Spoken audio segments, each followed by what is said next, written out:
Whew. I got through the introduction.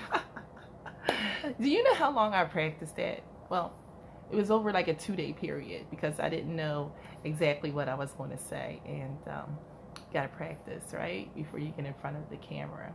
But so glad to be back here again today, and I want to talk to you about one of the authors that I watched and listened to on the Masterclass app, R.L. Stein. If you're not familiar with R.L. Stein, he writes Goosebumps, and he writes for younger people, children, I think between the ages of 7 and 12. And as an adult, I loved Goosebumps.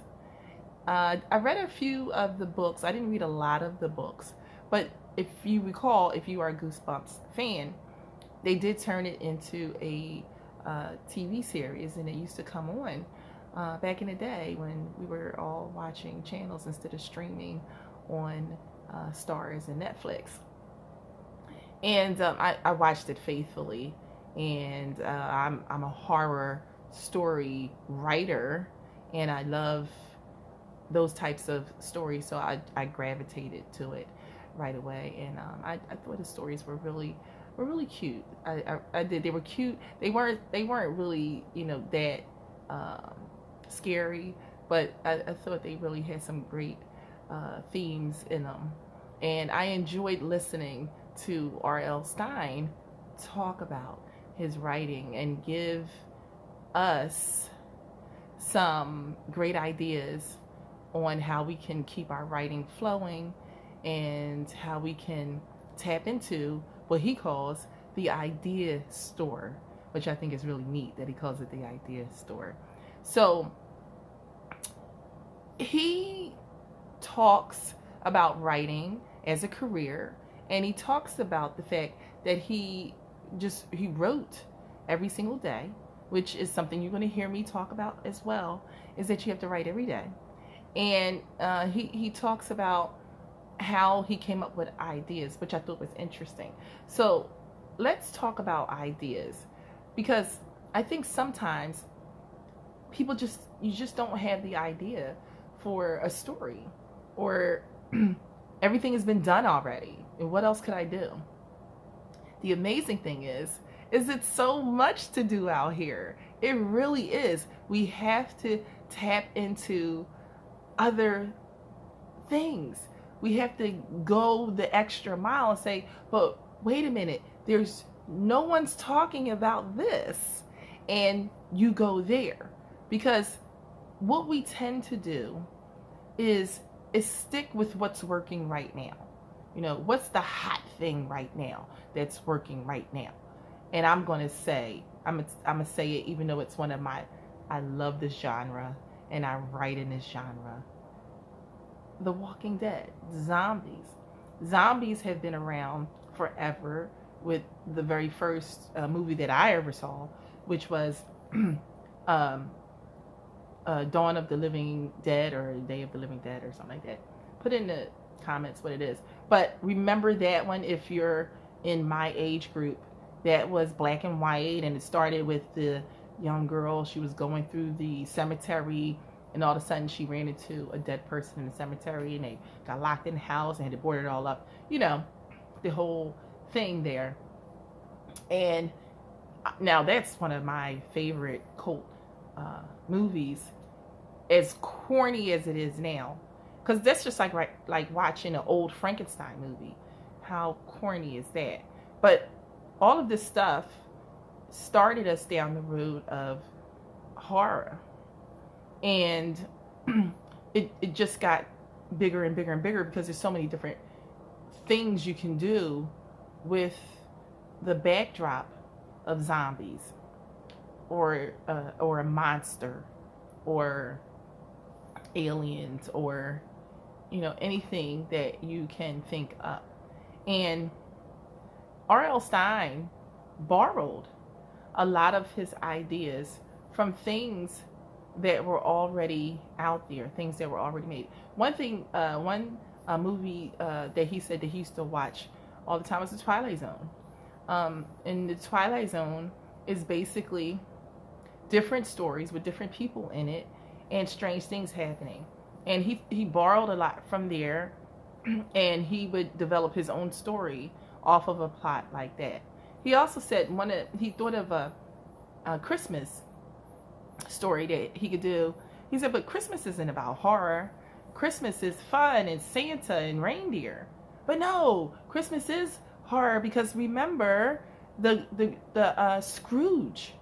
That is a ghost story, and it's pretty scary when the ghost of Ebenezer comes in with all the chains and everything. It's a pretty scary movie. So you can take something like Christmas that is supposed to be fun and delightful, and you can make it scary.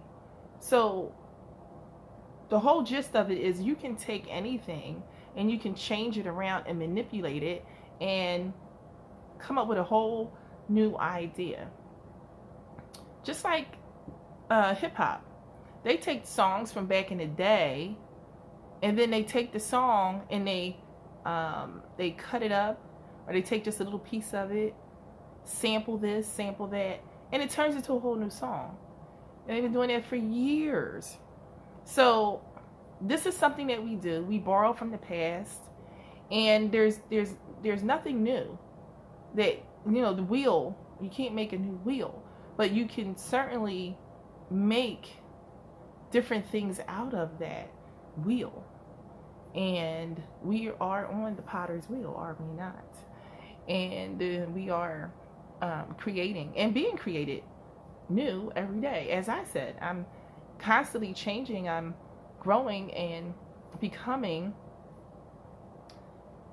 different, and it shows in changing my name. God changed people's names in the Bible all the time. He changed Saul to Paul. He changed Abram to Abraham, right? So he did a lot of changing names, and that was all done for a reason, because it shows growth and it shows the change. And so when you're thinking of your idea for your story, I want you to think of how can that story be different?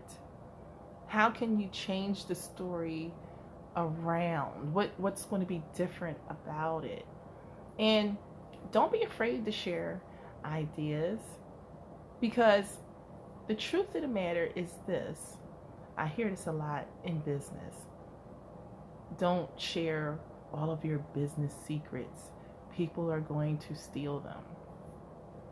People aren't going to steal your business secrets.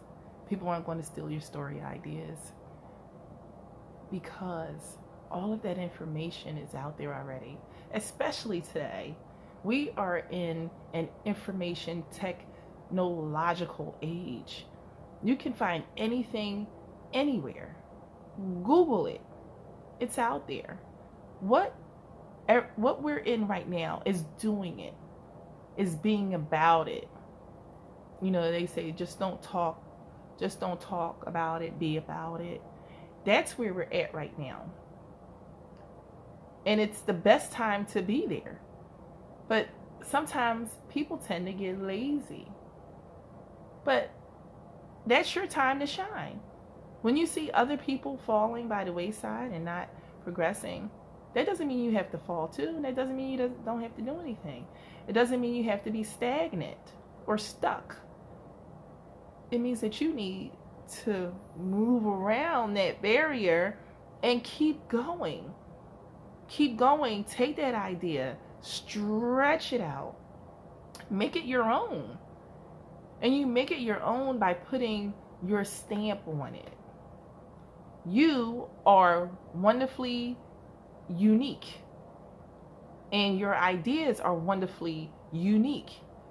You just have to believe that and tap into that and do that and do that. Ideas will come. Do some meditation. It's always good to begin to meditate, to get some of the junk you got in your head, the trash that's in your head, and start removing that so that more ideas can flow to you. And you'll be surprised at how they're coming to you all the time.